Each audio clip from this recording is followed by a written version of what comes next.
سلام نام مهدر نتورك انقعد حن متصاهم عباي بريطانيا نمجمرتا غيزي اتوم ناي كوميونيتي جروبس ወይ ከአኒ ናይ ማሕበረ ኩማት ዘለው ጉጅለታት ከም አብያተ እምነታት ወይ ናይ ግብረሰናይ ትካላት ዩኒቨርሲታትን ካልኦት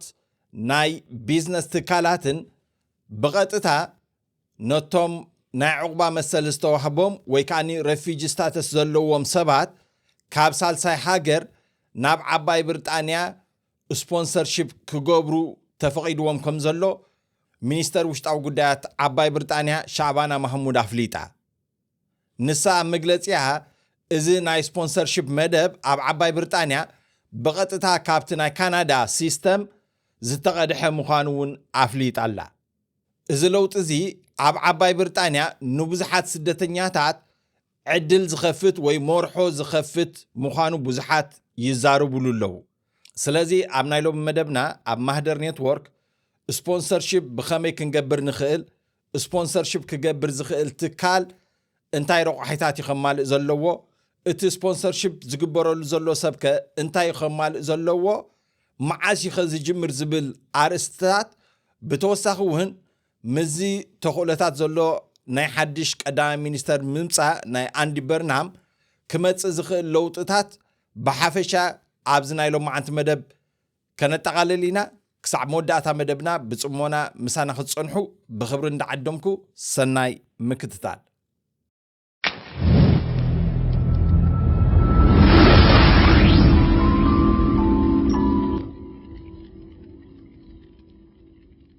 ብሓፈሻ ቅድሚ እዚ ናይ ዕለት 26 ሰነ 2026 ዝተኣወጀ ሓድሽ ብዛዕባ ናይ ስፖንሰርሺፕ ናብ ዩኬ ንምምፃእ ዝምልከት ቅድሚ ምቕራብና መንግስቲ ዓባይ ብሪጣንያ ስለምንታይ እዩ ነዚ ስፖንሰርሺፕ ሓድሽ ሕጊ ኣተኣታትይዎ ዝብል ክንሪኦ እንተደኣ ኮይና እቲ ቀዳማይ ብዙሓት ስደተኛታት ወይ ከዓኒ ሓተቲ ዕቁባ ብዘይ ሕጋዊ መንገዲ ብፍላይ ከዓ በቲ ናይ እንግሊሽ ቻነል ዝበሃል ወይ መትረብ ናይ ዓባይ ብሪጣንያን ናይ ፈረንሳን ዘሎ ይሞፁ ብብዝሒ ስለ ዘለዉ ኣብ ሓደጋ እውን ይኣትዉ ስለ ዘለዉ ነቲ ቁፅሪ ንምንካይን ነቲ ብሓደጋ ዝኣትውዎ ዘለዉ ስደተኛታት ንምንካይ ምዃኑ ኣብቲ ፅሑፍ ገሊፆም ኣለዉ እዚ ስፖንሰርሺፕ እዚ ከምዚ ኣቐዲምና ዝበልናዮ ኣብ ዕለት 26 ሰነ ወርሒ 6 2026 ዝተኣወጀ ሓድሽ ሕጊ እዩ እዚ ሕጊ እዚ እቲ ካናዳ ካብ 1979 ጀሚራ ክትክተሎ ፀንሐት ናይ ውልቀ ሰባትን ናይ ትካላትን ስፖንሰርሺፕ ሞዴል ከም ዝተጠቀሙ ፀሓፊት ውሽጣዊ ጉዳያት ዓባይ ብሪጣንያ ሻዕባና ማህሙድ ገሊፃ ኣላ እዚ ናይ ካናዳ ስፖንሰርሺፕ ዕውት ዝገበሮ ነገር እንተደኣሉ ኮይኑ ኣብ ዝሓለፈ ልዕሊ 50 ዓመታት ካናዳ ን440 ሽሕ ዝኣኽሉ ስደተኛታት ብስፖንሰርሺፕ ከም ዘምፅአትን እቶም 70% ከዓ በቶም ትካላትን ግብረሰናያትን ናይ እምነት ቤተክርስትያናትን ወይ መሳጊድን ተሰንዮም ዝመፁ እቶም 70% ብቐጥታ ኣብ ውሽጢ ሓደ ዓመት ናይቲ ኢንተግሬሽን ወይ ምትሕዋስ ምስቲ ዘሎ ናይ ካናዳ ዜጋታትን ሲስተምን ብቁልጡፍ የርእዩ ብዝበለፀ ከዓ ኣብ ውሽጢ ሓደ ዓመት እቶም 70% ከዓ ናይ ስራሕ ምርካብ ተኽእሎታት ስለ ዘርአዩ ነዚ ዝተገብረ ኣብ ካናዳ ዕውት ናይ ምምፃእ ስፖንሰርሺፕ ከም ዝተተኸተለት ሻዕባና ማህሙድ ኣብቲ መግለፂ ነጊራ ኣላ ብተወሳኺ እውን እቲ ሆም ፎር ዩክሬን ዝብል ወይ ከዓ እቲ ኣብ ግዜ ኩናት ናይ ዩክሬንን ናይ ራሽያን ኣብ ዝጀመረሉ ግዜ ን270 ልዕሊኡ ዝኾኑ ናይ ዩክሬን ስደተኛታት ብስፖንሰርሺፕ ብፋሚሊ ይኹን ብትካላት ስለ ዝመፁ መፂኦም ከዓ እቲ ሕብረተሰብ ናይ ዓባይ ብሪጣንያ ብሕጋዊ ንዝመፀ ሰብ ምቕሉል ወይ ከዓኒ ሙቕ ዝኾነ ኣቀባብላ ስለ ዝገበረሉ እዚ ዕውት ኮይኑ ክርከብ ተኽእሎታት ስለ ዘለዎ ብምባል ነዚ ስፖንሰርሺፕ ከም ዝጀመርዎ ሻዕባና ማህሙድ ገሊፃ ኣላ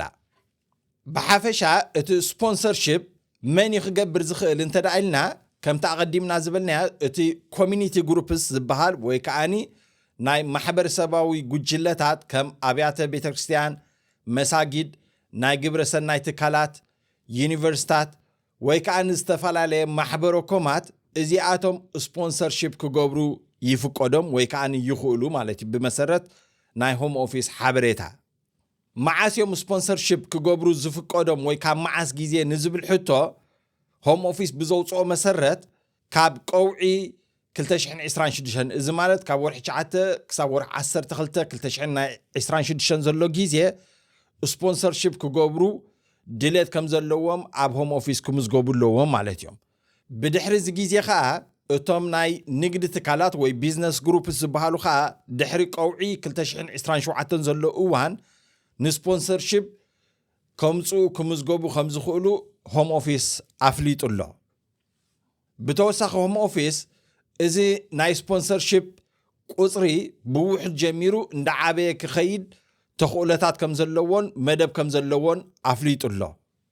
እቲ ኣገዳሲ ነጥቢ ዘሎ እንተደኣ ኮይኑ ሓደ ሰብ ብውልቁ በቲ መሰረት ወፂ ዘሎ ናይ ስፖንሰርሺፕ ናይ ዩኬ ብውልቁ ንዝኾነ ሰብ ወይ ንዝኾነ ናይ ዕቁባ ዝተዋሃቦ ሰብ ካብ ሳልሳይ ሃገር ናብ ዓባይ ብሪጣንያ ከምፅእ ከም ዘይክእል ኣፍሊጦም ኣለዉ ወይ ከዓነ ኣነፂሮም ኣለዉ ማለት እዮም ስለዚ እቶም ከምፅኡ ዝኽእሉ ናይ ኮሚኒቲ ግሩፕስ ንብሎም ዘለና ወይ ከዓነ ናይ ማሕበረሰብ ጉጅለታት ዘለዉ ከም ኣብያተ እምነታት ወይ ናይ ግብረሰናይ ትካላት ወይ ዩኒቨርሲቲ ወይ ካልኦት ትካላት እቶም ናይ ንግዲ ትካላት ዝበሃሉ ከዓ ድሕሪ ቀውዒ 2027 ዘሎ ግዜ ንሳቶም ጥራሕ ከምፅኡ ከም ዝኽእሉ ኣብቲ መግለፂ ኣፍሊጦም ኣለዉ እቲ መስርሕ ከመይ ዝግበር እንተደኣ ኢልና ብመሰረት ናይ ሆም ኦፊስ እቶም መጀመርታ ቀዳሞት ኣብ ቀውዒ 2026 ተፈቂድሎም ዘሎ ስፖንሰርሺፕ ንምግባር ከመልክቱ ተፈቂድዎም ዘሎ እቶም ኮሚኒቲ ግሩፕስ ክንብሎም ፀንሕና መጀመርታ እንታይም እቶም ሊድ ስፖንሰርስ ንክኾኑ ወይ ከዓኒ ወግዓውያን ስፖንሰርስ ክኾኑ ኣብ ሆም ኦፊስ ከመልክቱ ኣለዎም ማለት እዮም ሆም ኦፊስ ከዓ ነቶም ማሕበረኮማት ወይ ከዓኒ ነቶም ትካላት ክንብሎም ፀንሕና ኮሚኒቲ ግሩፕስ ነቲ ዘድሊ ቅጥዕታት ከማልእዎ ክእሉ ዶ እዚ ማለት ናይ ፋይናንሳዊ ዓቕሚ ኣለዎም ድዩ እቲ ስደተኛ ምስ መጾም ገዛውቲ ወይ ከዓኒ ኣባይቲ ከዳልውሉ ክእሉ ዶ ቆልዑት እንተለዎም ናብ ቤት ትምህርቲ ንምዝጋብ ክትሓባበርዎም ክእሉ ዶ እቲ ናይ ኢንቴግሬሽን ዝበሃል ወይ ከዓኒ ናይ ምውሃድ ምስቲ ዓዲ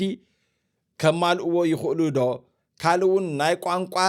ፀገም ዘለዎም ሰባት ነቲ ቋንቋ ንኽመልክዎ ደገፍ ክህቦም ይኽእል ዶ መርሚሩ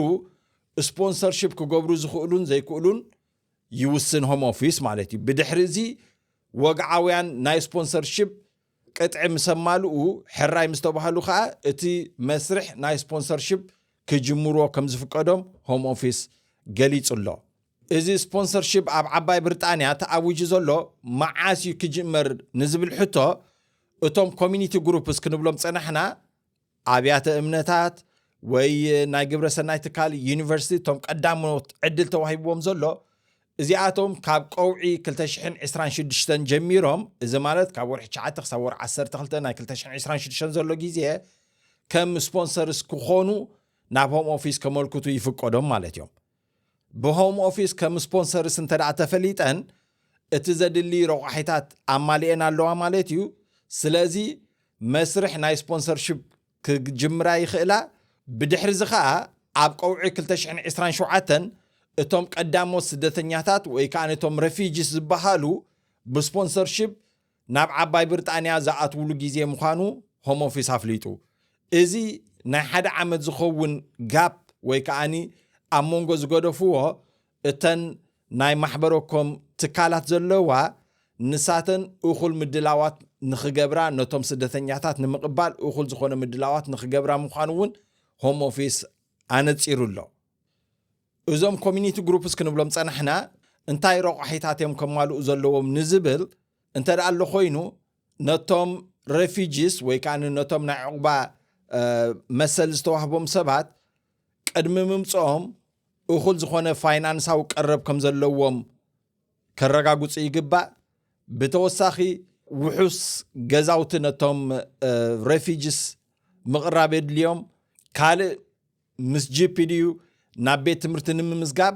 ክትሓባበርዎም ምዃኖም ቁርባት ክኾኑ ይግብኦም ብተወሳኺ እውን ናይ ቋንቋ ትምህርቲ ንዘድልዮም ሰባት ቋንቋ ኣብ ምምሃር ይኹን ኣብ ምትሕብባር ዓብ ተራ ክጻወቱ ምዃኖም ከረጋግጹ ክኽእሉ ኣለዎም ማለት እዮም። ብተወሳኺ እውን እቶም ስደተኛታት ምስ መፁ ኣብ ዓባይ ብሪጣንያ እቲ ናይ ኢንቴግሬሽን ዝብልዎ ወይ ከዓ ምውሃድ ምስቲ ዓዲ ባይታ ክፈጥሩን ከጣጥሑን ከም ዝግብኦም ኣብቲ ወፂ ዘሎ ረቑሒታት ሓደ እዩ ማለት እዩ። እዚ ኩሉ ረቑሒታት እዚ ን12 ኣዋርሕ ወይ ከዓ ንሓደ ዓመት ሙሉእ ክገብርዎ ብቕዓት ከም ዘለዎም መጀመርታ ሆም ኦፊስ ከረጋግጽ እዩ ቅድሚ እቲ ናይ ስፖንሰርሺፕ ባይታ ምፍጣሩ ነቶም ትካላት እዚኣቶም። ስፖንሰርሺፕ ዝግበረሉ ሰብ ከመይ ዝበለ እዩ እንተዳኢልና ብመሰረት ሓድሽ ኣዋጅ ናይ ዓባይ ብሪጣንያ እዚ ስፖንሰርሺፕ እዚ ብምትሕብባር ናይ UNHCRን ናይ UN ስለ ዝግበር እቲ ኣብ ሳልሳይ ዘሎ ሃገር ስፖንሰር ዝግበረሉ ሰብ ብዓብዩ ኣብ ሳልሳይ ሃገር ይክህሉ ዘለዎ ኣብ ሳልሳይ ሃገር ሃልዩ ከዓ ኣብ UN ወይ ከዓ ኣብ UNHCR ከም ስደተኛ ወይ ከዓ ከም ሬፊጂ ወይ ዕቑባ ዝተቐበልዎ ሰብ ክኸውን ኣለዎ ማለት እዩ። ብተወሳኺ እቲ ስፖንሰርሺፕ ዝግበረሉ ዘሎ ሰብ መርመራ ናይ ሕክምና ናይቲ ክሪሚናል ሪኮርድ ዝበሃል ወይ ከዓ ዝኾነ ገበን ንኸይህልዎ ዝግበር መርመራ ክግበረሉ እዩ። ብተወሳኺ እውን እቲ ባዮሜትሪክ ዝብልዎ ወይ ከዓ ኣሰራ ጻብዕቲ ምውሳድን ስእልታትን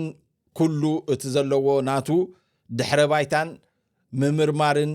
ሓሊፉ ናብ ዓባይ ብሪጣንያ ብስፖንሰርሺፕ ከም ዝመጽእ ሆም ኦፊስ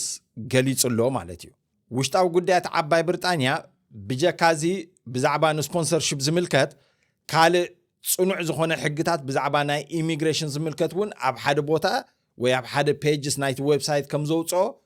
ክንሕብረኩም ንፈቱ ማለት እዩ። ሚኒስተር ጸሓፊት ውሽጣዊ ጉዳያት ዓባይ ብሪጣንያ ሻዕባና መሐሙድ ክትገልጽ ኮላ እንታይ እትብል ዓባይ ብሪጣንያ ነቶም ካብ ውግእን ዓመፅን ዝሃደሙ ውልቀ ሰባት ወይ ከዓ ስደተኛታት ወትሩ ዕቑባ ምስ ሃበት እያ።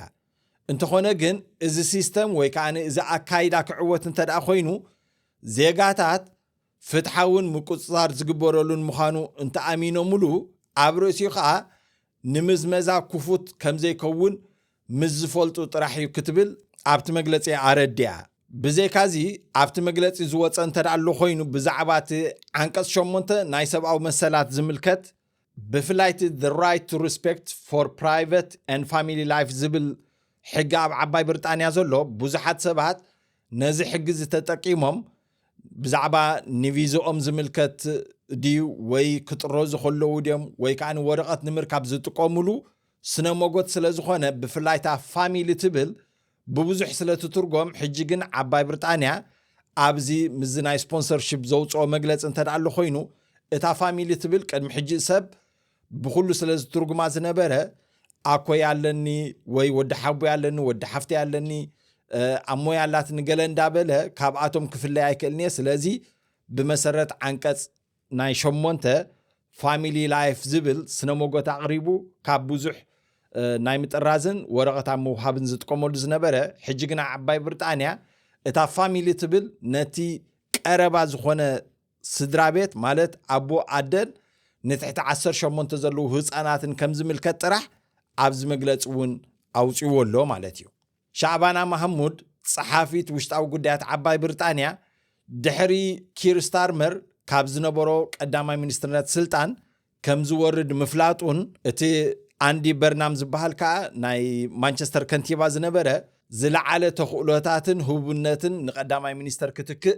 ተኽእሎታት ከም ዘለዎ ድሕሪ ምፍላጡን እያ ኣውፂኣቶ ዘላ። ስለዚ ብዙሓት ሰባት እንታዮም ዝብሉ እዚ መግለፂ ወይ ከዓ እዚ ኣዋጅ እዚ ምስ ኣንዲ በርናም ብምስማዓ ሻዕባና መሐሙድ ወይ ከዓ ውሽጣዊ ጉዳያት ዓባይ ብሪጣንያ ምስኡ ብምዝራብ ወይ ብምዝታይ ኣውፂኣቶ ኢሎም ስለ ዝኣምኑ ሜይቢ ኣንዲ በርናም እንተዳ ቀዳማይ ሚኒስተር እንተዳ ኮይኑ which is ኣብ ዕለት 17 ክሳብ 19 ናይ ወርሒ 7 ዘሎ እዋን ክፍለጥ እዩ ዝኾነ ክቀያይር ይኽእል እዩ። ግን ብዙሓት ሰባት ዝእሙት እንታዮም ምስኡ ከይተዘራረበት ነዚ ኣዋጅ እዚ ከም ዘውፅኣቶ ያ ዝንገር ዘሎ ማለት እዩ። ብተወሳኺ እቶም ባይቶ ናይ ሊቃውንቲ ወይ ሃውስ ኦፍ ሎርድስ እውን ይማየጥሉ ስለ ዘለዉ ነዚ ጉዳይ እዚ ከም ሕጊ እውን ክሳብ ሕጂ ስለ ዘይፀደቐ ዘሎ እዚ ፕሮፖዛል ጥራሕ እዩ። እዚ ክንብሎ ፀናሕና ፕሮፖዛል ማለት ኣብ መደብ ዘሎ ወይ ከዓኒ ከም ሕቶ ቀሪቡ ዘሎ እዩ። ስለዚ ወግዓዊ ሕጊ ኮይኑ ናይ መወዳእታ መደምደምታ ዝበፅሕሉ ደረጃ ኣይበፅሕን ዘሎ ብዛዕባ ስፖንሰርሺፕ ዝምልከት ግን ዝኾነ ምቅያራት ክገብሩሉ ይኽእሉ እዮም ወይ ከዓኒ ብዓቢኡ እውን ነቲ ዝኸይድ ዘሎ መስርሕ ብዛዕባ ናይ ስፖንሰርሺፕ እውን ከቋርፅዎ ተኽእሎታት ክህልዎ ይኽእል እዩ ማለት እዩ ስለዚ ክንከታተሎ ብዕቱብ ይግባአና እዩ እንተደኣ ኣብዚ ጉዳይ እዚ ተገዳስነት ኣለና ኮይኑ እዚ ብዛዕባ ናይ ስፖንሰርሺፕ ክንብሎ ፀናሕና ምስቲ ናይ ምጥርናፍ ስድራ ቤታት ዝምልከት ኣይኮነን ወይ ከዓኒ በበይኑ ማለት እዩ ብሓፈሻ ነቶም ሬፊጂስ ወይ ከዓኒ ናይ ዕቁባ መሰል ዝተዋህቦም ዓባይ ብሪጣንያ ካብ ዝሓለፈ ኣዋርሕ ጀሚራ እቲ ብነፃ ምምፃእ ስድራ ቤት ነቶም ሬፊጂስ ጠጠው ኣቢላቶ ከም ዘላ ኩላትና ንፈልጦ እዩ ማለት እዩ ስለዚ እንተደኣ ስድራ ቤት ከተምፅእ እንተደኣ ኮንካ በዚ ስፖንሰርሺፕ ንብሎም ዘለና ናይ ቀረባ ስድራ ቤትካ ከተምፅእ ኣይትኽእልኒ ኢኻ እቲ ምጥርናፍ ስድራ ቤትን ስፖንሰርሺፕን በበይኑ ምዃኑ ክንፈልጦን ክንርድኦን ኣለና ብዕምቀት ክንሪኦ እንተደኣ ደሊና ኸ ኣብቲ ወግዓዊ ናይቲ መንግስቲ ዘሎ ዌብሳይትን ወይ ከዓኒ ሕጋዊ ጠበቓ ክንውከስ ኣለና ማለት እዩ ስለዚ ንምጥቕላል እንተደኣ ኮይኑ እዚ ዓባይ ብሪጣንያ ሓድሽ ናይ ካናዳ ስታይል ስፖንሰርሺፕ ኣተኣትያቶ ዘላ ንመን ዝምልከት እንተደኣ ኢልና ወይ ከዓኒ መን ስፖንሰርሺፕ ክገብር ዝኽእል እንተደኣ ኢልና ከምቲ ኣቐዲምና ዝገለጽናዮ እቶም ናይ ኮሚኒቲ ግሩፕስ ዝበሃሉ ወይ ከዓኒ ማሕበረኮም ጉጅለታት ወይ ትካላት ዘለዉ ከም ኣብያተ እምነት ናይ ግብረሰናይ ትካል ዩኒቨርሲቲ ቀዲሙ ክፍቀዶም እዚ ማለት ኣብ ቀውዕ 2026 ስፖንሰርስ ክኾኑ ናብ ሆም ኦፊስ ከመልክቱ ክፍቀዶም ብድሕሪኡ ከዓ እቶም ናይ ንግዲ ትካላት ወይ ከዓ እቶም ቢዝነስ ግሩፕ ዝበሃሉ ከዓ ድሕሪ ምምፃእ ምጅማሮም እቶም ናይ መጀመርታ ስደተኛታት ኣብ ዓባይ ብሪጣንያ ብውሕድ ቁፅሪ ኣብ ቀውዒ 2026 እቶም መጀመርታ ክመፁ ትፅቢት ኣሎ ብድሕሪኡ ከዓ እዞም ክንብሎም ፀናሕና ናይ ንግዲ ትካላት ወይ ከዓ ቢዝነስ ግሩፕስ ከዓ ስፖንሰርስ ንክኾኑ ክምዝገቡ ክፍቀዶም እዩ ማለት እዩ ብተወሳኺ እውን ከምቲ ኣቐዲምና ዝገለጽናዮ ስፖንሰር ዝግበረሉ ሰብ ኣብ ሳልሳይ ሃገር ክህልው ኣለዎ ኣብቲ ዘለዎ ሳልሳይ ሃገር ከዓ ምስ UNHCR ወይ ከዓ ምስ UN ከም ሬፊጂ ወይ ከዓ ከም ዕቁባ ዝተቐበልዎ ሰብ ዝተመዝገበ ክኸውን ኣለዎ ከምቲ ዝበልናዮ ዝኾነ ናይ ገበን ናይ ሕክምና ምርመራ ክግበረሉ እዩ እቲ ባዮሜትሪክ ቼክ ዝበሃል ወይ ከዓ እቲ ባዮሜትሪክ ፕሮሰስ ዝበሃል ከዓ ናይ ኣሰራፃብዕቲ ምውሳድ ይኹን ስእሊ ምውሳድ ወይ ከዓ ብዓቢኡ ድሕረ ባይታ ምፍታሽ እውን ክግበረሉ እዩ ማለት እዩ ብዓቢኡ ኩነታት ዓባይ ብሪጣንያ ዘሎ ናይ ፖለቲካዊ ሃዋሁ እዚ ዘሎ ቀዳማይ ሚኒስተር ኣብ ሓፂር ግዜ ስልጣኑ ከም ዝለቅቕ ብኣዋጅ ኣፍሊጡ ኣሎ ኣንዲ በርናም ናይ ማንቸስተር ከንቲባ ዝነበረ ንዕኡ ንኽትክእ ዝዓበየ ህቡብነትን ተቐባልነትን ረኺቡሎ እንተደኣ ዝወዳደሮ ሰብ እንተደኣ ካልእ ሰብ ተረኺቡ ኣብ መስከረም 2026 መን ምዃኑ ክፍለጥ እዩ እንተደኣ ዝወዳደሮ ሰብ ክሳብ ሕጂ የለን እንተዘይሃልዩ ግን ኣብ ዕለት 19 ከባቢ ናይ ወርሒ 7 ዘሎ ናይ 2026 ኣንዲ በርናም ቀዳማይ ሚኒስተር ዓባይ ብሪጣንያ ኮይኑ ክቕፅል እዩ ብተወሳኺ ዝዓበየ ህቡብነት ዝረክብ ዘሎ ሰልፊ ኣብ ዓባይ ብሪጣንያ ወይ ከዓ ብህዝቢ ተቐባልነት ዝረክብ ዘሎ ሰልፊ እቲ ሪፎርም UK ዝበሃል ወይ ከዓ ናይ ጽገና ናይ UK ተባሂሉ ዝፍለጥ ብናጃል ፈራጅ ዝምራሕ ስለ ዝኾነ ኣብዚ መስርሕ እዚ ዓብ ተቃውሞ ኸርኢ ምዃኑ ብዙሓት ይእሙት ኣለዉ ማለት እዮም ስለዚ ኣብዚ መጽእ ዘሎ ምርጫ ናይ 2029 እውን ናይ ምዕዋት ተኽእሎ ዘለዎ እዚ ሪፎርም UK ዝበሃል እዩ ማለት እዩ ብሓፈሻ ብዛዕባ እዚ ናይ ስፖንሰርሺፕ ዝምልከትን ካልእ ብዛዕባ ናይ ኢሚግሬሽን ዝገለጽናዮም ጉዳያት ኣብቲ ወግዓዊ ዝኾነ ዌብሳይት ናይ መንግስቲ ትካል gov.uk ዝረኸብናዮን ተወሳኺ ዝተጠቀምናሉ መወከሲ እዚ ቪድዮዝን ኣብ ቦታ መውሃብ ርእይቶ ክንገድፈልኩም ኢና ንሎማዓንቲ ዝነበረና መደብ ነዚ ይመስል ካልእ ግዜ ብካልእ መደብ ክሳብ ንራኸብ በብዘለናዮ ሰላም ወሰናይ